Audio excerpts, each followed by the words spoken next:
There is a moment most people never talk about.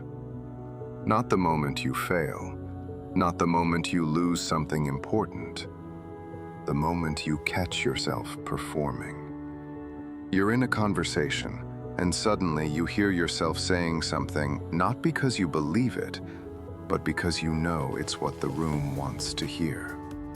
And for a split second, you feel it, that quiet, almost imperceptible wrongness.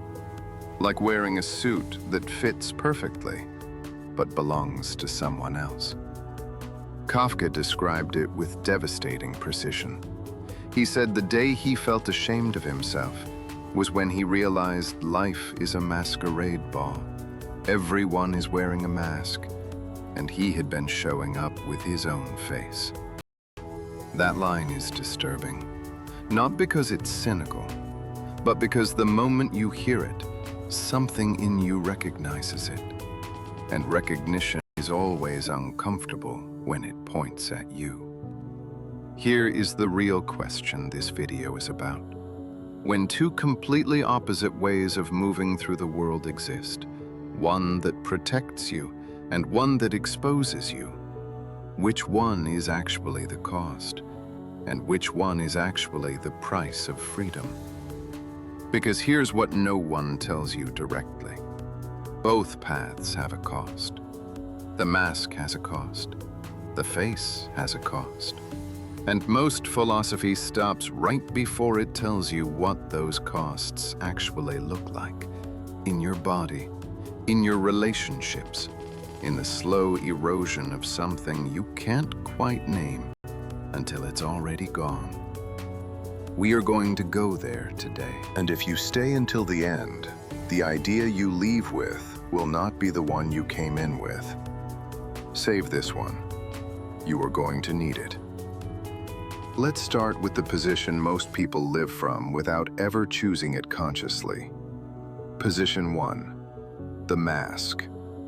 Not the theatrical kind, not the villain archetype. The ordinary, socially calibrated mask that almost everyone wears and almost everyone defends as necessary. Here is how it begins. Somewhere between the ages of 5 and 10, most children learn a lesson that no adult explicitly teaches, but every system reinforces. The version of you that gets accepted is not necessarily the version of you that exists. It's the version of you that fits. Fits the classroom, fits the family dynamic, fits the expectation of who you are supposed to be given your context, your gender, your culture, your position in the social hierarchy. And the adaptation is so gradual, so rewarded, so structurally encouraged, that by the time you're an adult, you don't experience the mask as a mask. You experience it as your personality. This is not a metaphor. This is a psychological mechanism with a name. Erving Goffman, the sociologist, called it the presentation of self. The idea that in every social interaction we are performing. We are managing how we appear. We are staging ourselves for an audience, and the audience is always changing, so we change with it. At work, you are the competent one. With your parents, you might still be the child. With your partner, you are the version they fell in love with, which is not always the version you currently are. With strangers, you are whoever the situation requires. None of this is lying, exactly, but none of it is entirely true either. And Goffman's insight, which was sociological but has a devastating philosophical edge, is that this is not a flaw in human interaction. It is the structure of human interaction. We are always on stage. The question is not whether you perform. The question is whether you know you're performing. Because there is a meaningful difference between the actor who knows the role and the actor who has forgotten there is a difference between the role and themselves. The first can step off the stage. The second cannot. Now let me tell you what the mask actually costs. Not the dramatic cost, Not the identity crisis, not the midlife breakdown, though those can happen. The quiet, daily cost. The first cost is attention.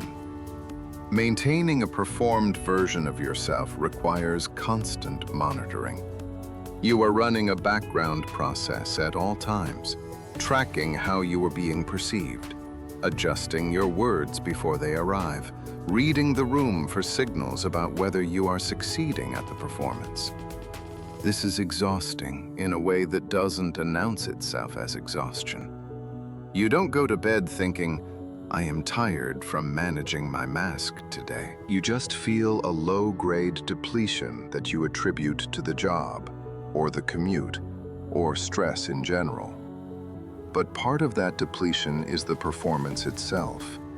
The second cost is intimacy. If people like you, but they like the performed version of you, what have you actually received? This is one of the most painful paradoxes of the masked life. The more successful your performance, the more isolated you become.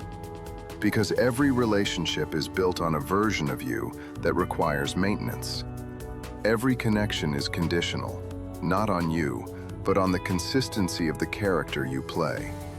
And so the mask, which was designed to make you accepted, ends up making genuine acceptance impossible. You cannot receive what you do not show. The third cost is the most subtle and the most devastating. Over time, the mask and the face start to blur. The performed self slowly colonizes the inner self. You begin to lose track of what you actually think versus what you are supposed to think. What you actually want versus what makes sense for the character you have built. What you actually feel versus what is appropriate to feel given who everyone believes you to be. This is what Kafka was pointing at. Not just social performance, but the horror of waking up one day and realizing you have been living your life in the third person, watching yourself from the outside, managing yourself like a reputation, never quite present in your own experience. Now here's where most philosophy stops. It tells you the mask is the problem. Put it down. Be authentic. But that is where the real conversation actually begins. Position 2, the face. And I want to be precise about what this means, because this is where most self-help content collapsed into fantasy. The face is not reckless honesty. It is not performing authenticity, which is its own kind of mask, perhaps the most fashionable one of our era. It is not oversharing or radical transparency or some idealized version of unfiltered selfhood. The face is something harder and less comfortable than any of those. The face is the willingness to be seen without managing the impression. Not as a value, but as a practice. Not because it feels good, but because it is the only way to actually exist in contact with your own life. Now let's be honest about what the face costs, because it has costs too, significant ones. The first cost is rejection. When you stop performing for an audience, some portion of that audience will leave. This is not a fear, it is a statistical certainty. Some of the relationships you have were built on the version of you that you performed. Remove the performance, and the relationship loses its foundation. This is real loss, not metaphorical loss. People actually leave. Connections actually end. Social capital you spent years building can dissolve quickly when the performance stops. And the self-help version of this story tells you, those were never real connections anyway, so good riddance. But that is a rationalization that minimizes real pain. Loss is loss, even when it leads somewhere better. The second cost is disorientation. When you have been performing for a long time and you stop, there is a period where you do not know who you are without the performance. This is not a poetic exaggeration. It is a genuine psychological experience. If the mask was worn long enough, Removing it doesn't immediately reveal a fully formed self underneath. It reveals a question, and living inside a question. Not a comfortable philosophical question, but an existential one about who you actually are, is genuinely difficult. Sartre called this the anguish of freedom. The moment when you realize you are not what you thought you were. You are not determined by your history or your role or your reputation. You are the one who must choose, from scratch, what to make of yourself. And anguish is the right word.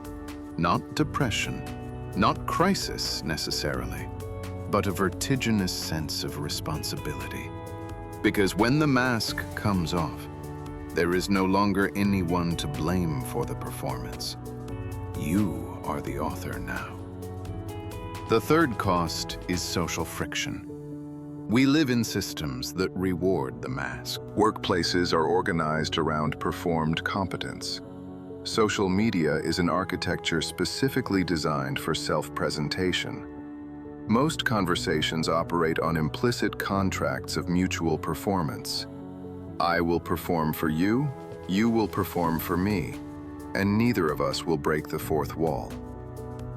Choosing to stop performing in systems designed for performance is not neutral. It creates friction, sometimes manageable friction, sometimes not. The person who speaks honestly in a meeting where everyone is performing agreement is not just being authentic, they are breaking a social contract, and they will feel the consequences of that. Not always, but often enough that it cannot be ignored. So there are two positions now on the table. Both have costs, both have risks, both lead somewhere real. And this is where most conversations stop, by declaring a winner. I am not going to do that, because what comes next is the part no one tells you. The real problem is not the mask or the face. The real problem is the confusion between the two. Here is what I mean. There is a philosopher who does not get cited in these conversations often enough. Simoneweil. Not Weil the mystic, Weil the philosopher of attention. Weil believed that the deepest form of human degradation is not suffering. It is the inability to give attention, real, full, undistorted attention, to your own experience. She had a word for the force that prevents attention: affliction. And what she described as affliction was not dramatic pain. It was the kind of chronic, low-grade suffering that numbs the self into compliance, that makes it easier to wear the mask indefinitely than to feel the cost of wearing it. Because the mask is not just social protection, it is also anesthetic. When you perform yourself long enough, you stop feeling the wrongness of it. You stop noticing the gap between who you are and who you are presenting yourself to be. And that absence of feeling is not peace. It is the absence of contact with your own life. Weil would say, the person who cannot pay attention to their own experience is not free, even if no one is controlling them, even if they are successful and comfortable and socially admired. They are simply not present, not there. Here is what this means practically. The question is not mask or face. The question is, can you tell the difference in real time between when you are adapting strategically and when you are disappearing? Because strategic adaptation is real. Contextual behavior is real. There are situations where adjusting your presentation is wisdom, not cowardice.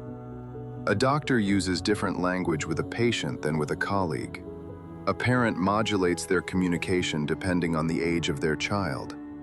A negotiator adjusts their approach based on what they are reading in the room. None of this is the problem. The problem is when adaptation becomes disappearance. When you are no longer adjusting your presentation while remaining internally yourself, but rather losing the thread of yourself entirely in the service of the performance. When you forget what you actually think. When you stop knowing what you want. When the only guide to your behavior is what the room requires. That is not adaptation. That is dissolution. And most people cannot tell the difference until they are already dissolved. This is where the architecture of the problem gets genuinely interesting, because there is a philosophical tradition that takes both positions seriously and refuses to resolve them too quickly. In ethics, there is a distinction between what Bernard Williams called integrity and what he called moral impartialism. The impartialist view, associated with utilitarian and Kantian traditions, says your personal projects, your personal identity, your sense of self should not be allowed to contaminate your moral reasoning. You should step outside yourself and evaluate the situation from nowhere. Williams found this catastrophically wrong. Not because self-interest matters more than ethics, but because a person who has no stable self, no commitments, no ground, no consistent inner life, cannot actually act morally at all. To make a genuine moral choice, you need a self that can bear the weight of the choice. And you cannot build that self if you are continuously dissolving it to meet the demands of social performance. This is the philosophical underpinning of what Kafka felt. The shame he described was not shame about being himself. It was shame about having traded the self for social acceptance so completely that there was no self left to feel the trade had been made. That is the deepest cost of the mask. Not that you become fake, but that you become unclear. And an unclear self makes unclear choices. And unclear choices compound over years into a life that feels not wrong exactly, but somehow like it belongs to someone slightly other than you. You recognize it in the strange, quiet question that comes in idle moments. Is this my life? Or did I just end up here by being very good at meeting everyone's expectations? Most people who ask this question are not in crisis. They are in clarity. For the first time in a long time, they are paying attention. Let me bring this down from the conceptual level into something you can actually feel. Think about the last time you were in a conversation where you said something you did not believe. Not a lie necessarily, but an agreement, a softened truth, an edited version of what you actually thought. Now ask, why did you do it? Maybe you were protecting the other person. Maybe you were avoiding conflict. Maybe you were maintaining a relationship dynamic you didn't want to disturb. Maybe you genuinely weren't sure enough of your own position to assert it. All of those are real. All of those are human. But here is the question underneath the question. Do you have access to the difference between those reasons? Can you tell in the moment whether you are being tactful, which is a virtue, or whether you are being compliant out of fear, which is a slow erosion? Because both look identical from the outside. Both can feel the same from the inside if you've been performing long enough. The person who has genuine access to this distinction, who can tell honestly which one is happening, has something rare and genuinely valuable. Not the mask, not the naive face, but the capacity for honest self-observation without immediate self-judgment. The ability to watch yourself perform and know you're performing, and then decide from that awareness whether the performance is serving something real or consuming you. This is what Vey was pointing toward with her philosophy of attention. Real attention is not pleasant. It often shows you things you would prefer not to see. But it is the only instrument that can distinguish adaptation from dissolution. And it is the only thing that can tell you when the cost of the mask has started to exceed what you can afford. Now, the interpretive twist. Everything I have said so far might lead you to believe the goal is to reach the face, to remove the mask, to become authentic. I want to explicitly challenge that, because authenticity, as it is currently sold, is one of the most sophisticated masks of the 21st century. The authenticity performance is everywhere. The social media post designed to look unfiltered. The confession strategically shared for social approval. The vulnerability performed for an audience. The raw honesty deployed as a personal brand. None of this is wrong, necessarily, but none of it is what I am pointing at. The face is not a content strategy. The face is not a personality type. The face is not even a permanent state you achieve and then maintain. The face is a capacity, a moment-to-moment ability to know where you actually are in relation to your own experience. And here is the genuinely uncomfortable implication. For most people, that capacity is not built by radical honesty or dramatic unmasking. It is built by something far more unglamorous. It is built by small acts of internal attention repeated over time. Noticing, in the middle of a conversation, that you just performed instead of responded, and not judging that, just noticing. Noticing, at the end of a day, that you spent most of it managing impressions, and asking, what did I actually think today? What did I actually feel? Noticing, across years, whether the life you are building is converging with or diverging from the person you sense yourself to be when no one is watching. This is not dramatic. It is not the kind of thing that makes a good story, but it is the actual practice. And almost no one talks about it in these terms. Because we have confused the mask versus face problem with a personality problem. A question of what type of person you are, introvert or extrovert, authentic or performative, when it is actually a practice problem. A question of whether you are paying attention to your own life as it is happening, or whether you are managing it. Here is what changes when you actually apply this. Not immediately, not with a single insight, but over time, with consistency. The first thing that changes is the quality of your decisions.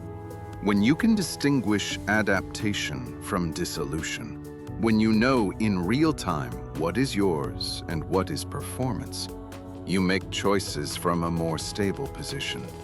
Not necessarily better choices in the conventional sense, but choices that are coherent with an inner life you can actually identify.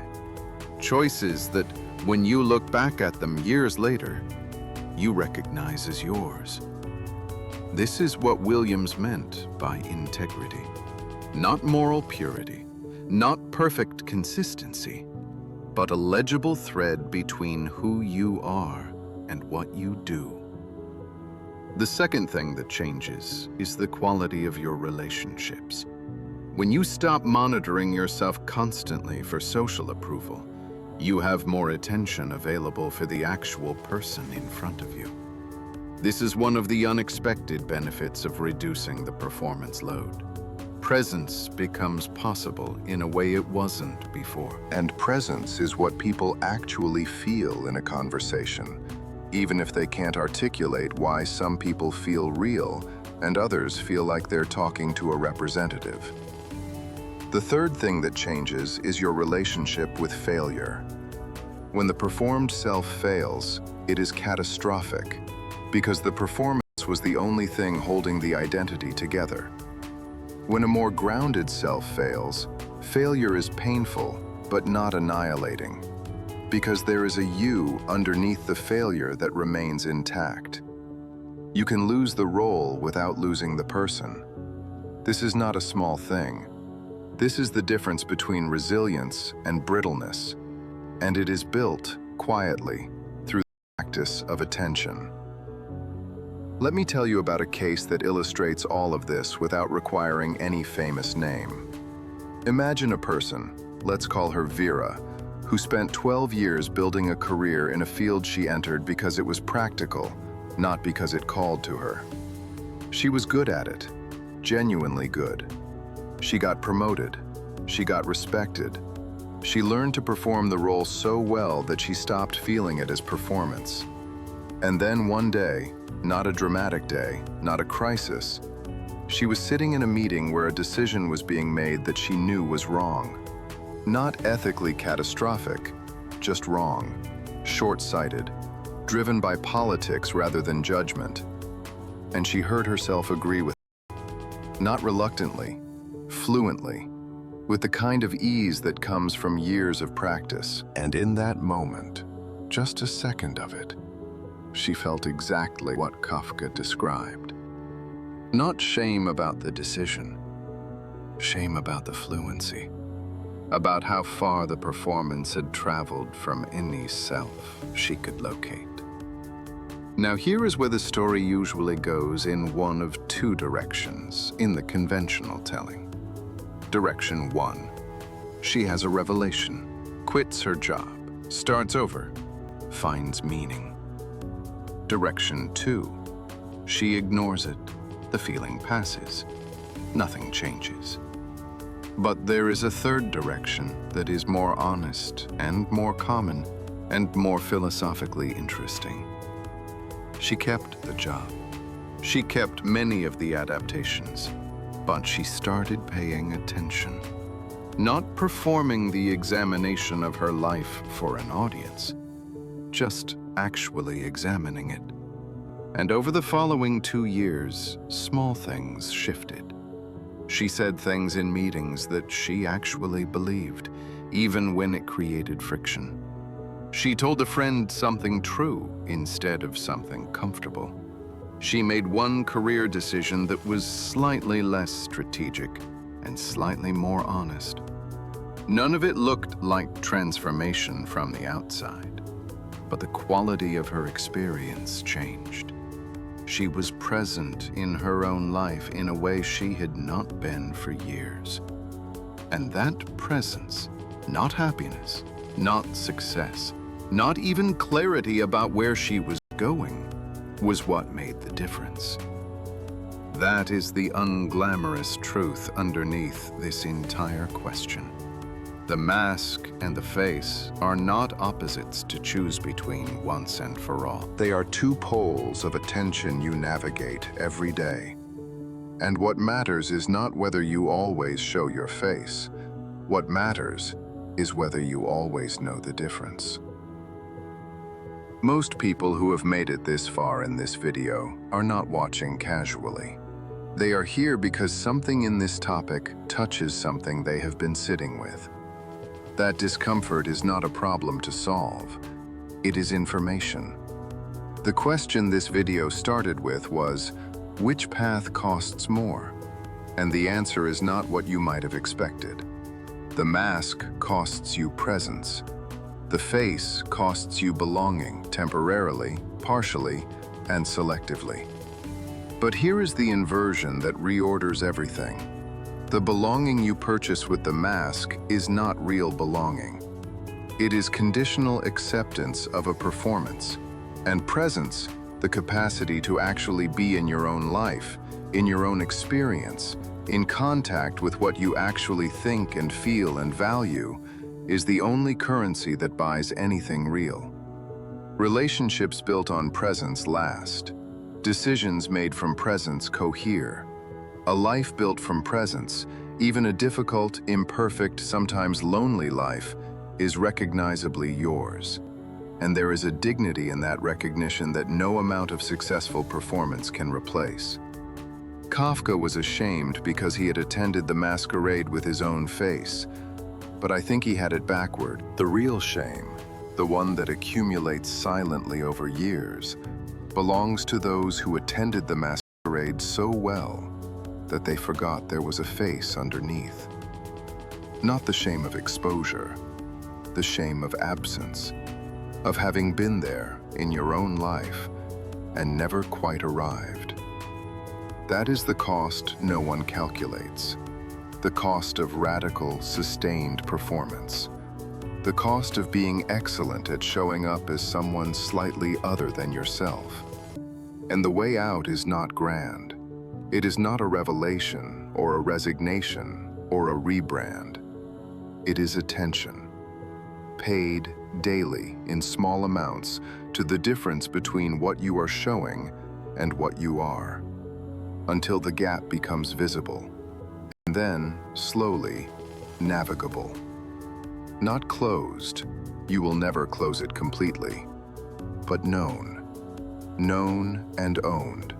And that knowing, that ownership of the gap, is what integrity actually looks like. Not a self without contradictions, not a life without performance, but a person who knows which is which and refuses to forget. If this question lives in you, if you felt something specific at any point in this video, a recognition, a resistance, a memory, I want to hear what it was. Leave it in the comments, not as a performance, as a signal. Because the people who make it to this point in a video like this are not looking for easy answers. They are looking for better questions. And better questions, asked consistently, with real attention, are the closest thing philosophy has to a practical tool. This is not the end of the conversation. It is the beginning of a more honest one. Share this with someone who you think is wearing a mask they have forgotten is a mask. Not to wake them up, just to give them a mirror. Sometimes that is enough.